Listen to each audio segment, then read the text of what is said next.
Happy Death Day to You is directed by Christopher Landon and is a sequel to, wait for it, Happy Death Day. Mind-blowing, I know.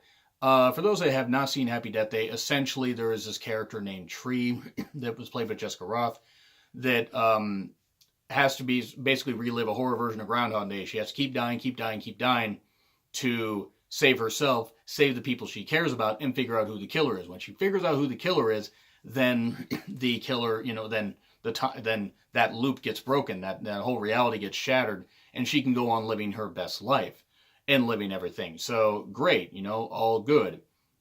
She figures out that it was her roommate Lori that poisoned her because of jealousy or something, or a whole bunch of girly stuff that we're just not going to get into. Just watch the first one. If you haven't watched the first one, you're going to be lost in this one anyway. I was originally very down on the first one. I really felt very bad about being down on it, looking at the fact that it was a horror comedy. It was funny. It wasn't great by any means. It was not necessarily a deep concept, but it had fun with its premise. This one has a little bit more fun with its premise. I will say that I'm afraid they're going to milk this thing dry, but Blumhouse Productions tends to do that. So back to the movie, though.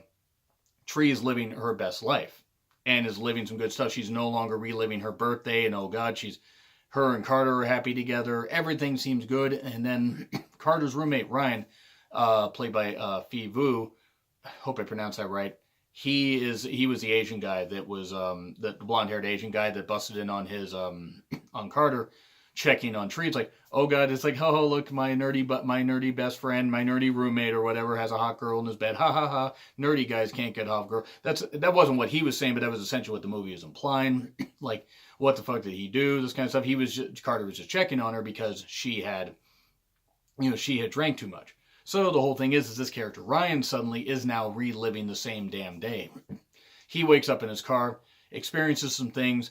Talks to his sciencey friends about this device that apparently sucks up a whole lot of electricity and causes some blackouts because it's a device that it's supposed to be like a device that can possibly look into alternate dimensions and this kind of stuff. I'm serious. That's actually what it is. We're going with science fiction-y stuff. But Ryan ends up getting killed, and then suddenly he wakes up in his car. The same damn stuff happens. So he goes into Carter's room and this kind of stuff, and Tree's there because she's being checked on, and he's like, because this is essentially right after the events of the first movie end. So Tree and Carter are together and everything is going good, but now Ryan's reliving that stuff. The Groundhog Day stuff is passed on to him. And he's like, I've got the weirdest sense of deja vu, and Tree's like, I will be able to help with that. They go to help, they do all this stuff and everything, but they go over this whole thing about this device, and he explains what the device is. Ryan does with his science buddies, including the guy Suraj Sharma. He was the main guy in The Life of Pi, if you remember that, and a couple others. There's one other girl there, and they're sciencey people, and they're figuring out all this stuff. And we figured out a way to create alternate dimensions, this kind of stuff, but then we kind of got into time loops and all this stuff. It was Ryan's device, and the device, of this that created this whole thing of all this Groundhog Day bullshit, and Tree got upset and was like, well, we need to find a way to break the loop. Well, they figure out a way, they do this, and okay, everything seems fine, but Ryan, is all scared and everything, so Carter comes up with the idea, hey, let's go to this whole, let's go to this deal. Let's go to this basketball game and this kind of stuff. And by the way, remember the baby mask killer? Well, yeah, it's still at the same college, so there's a whole bunch of people in baby masks. Gee, I wonder what's going to happen here. Well, Tree and Carter end up helping Ryan unmask who the killer is, who's trying to kill him. It turns out it's an alternate version of Ryan. And this guy's trying to say, this version of Ryan is trying to say, don't let him continue to do this stuff with this experiment. It's not that he doesn't know what he's doing, but he's going to cause a rift. He's going to cause all this kind of stuff. And yeah, that's basically right what it is.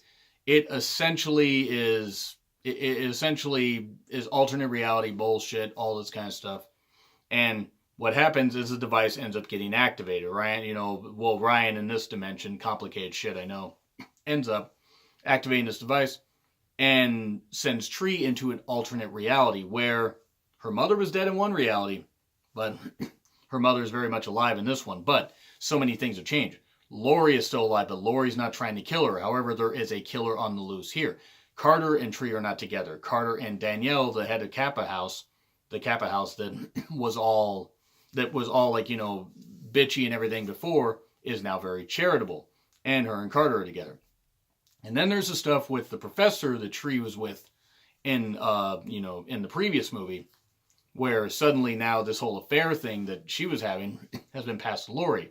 And the wife finds out and all this kind of stuff. And it's all this crazy stuff and everything. But now Tree keeps having to relive the same day in this reality to try and get back to her reality. But now that her friends are being off, now that she's being off, she needs to figure out a way to keep everybody alive and figure out how to get back to her own time.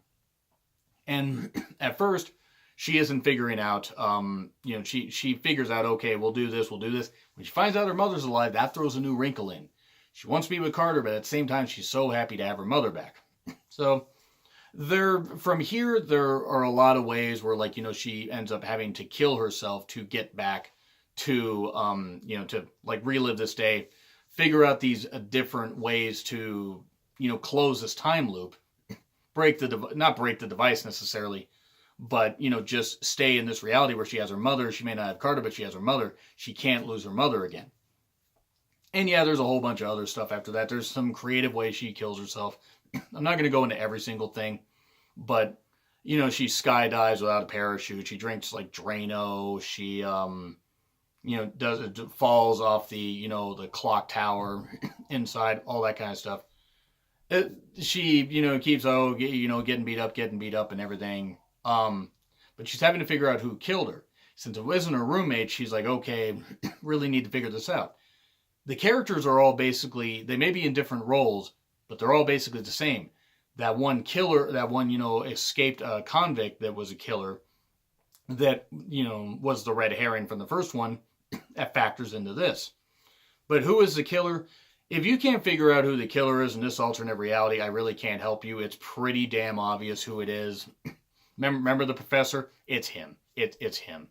It's him, and then also his wife's helping, but his wife may not be helping and this kind of stuff. But Tree learns to save a whole bunch of people here and then get back to her own time and get back to her own loop where all that stuff happens and it's all good and everything. It is a lot of fun, I will say that much. It's one that you need to go experience for yourself. Yeah, I spoiled that kind of stuff. And again, sorry if you're watching to this point.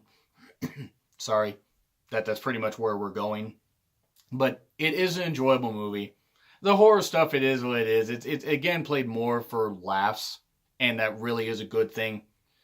Is it a great movie? No, but not by any stretch of the imagination. But is it entertaining? Yes, it's very entertaining. They even set up a third one. There's a mid-credit sequence where they set up a thing where now, can this device be used for good? This kind of stuff. Can they figure out stuff about dimensions? So, and who gets volunteered? Danielle gets volunteered. And again, if you're watching at this point and you're upset about spoilers, sorry, I warned you. Warned you there were going to be spoilers. So, yeah, anyway, Happy Death Day to you. I'll give a B. I'll say B. It was entertaining. It wasn't anything great. I do admit that I probably would have to grade the first one a B- or a B because it's right on par with the first one. I don't know how good a third one's going to be. I think they might be milking this a little bit too much. But it was entertaining. And this is coming from somebody that doesn't necessarily like a lot of comedy horror because it's hard to do that stuff and actually be really, really good about it. But anyway, B, there will be a pull above my head at some point. So just make sure to like, share, subscribe, Twitter handle in the description. It's been Real Honesty with John Retlin. I'll be back with more movie reviews. I will see you soon.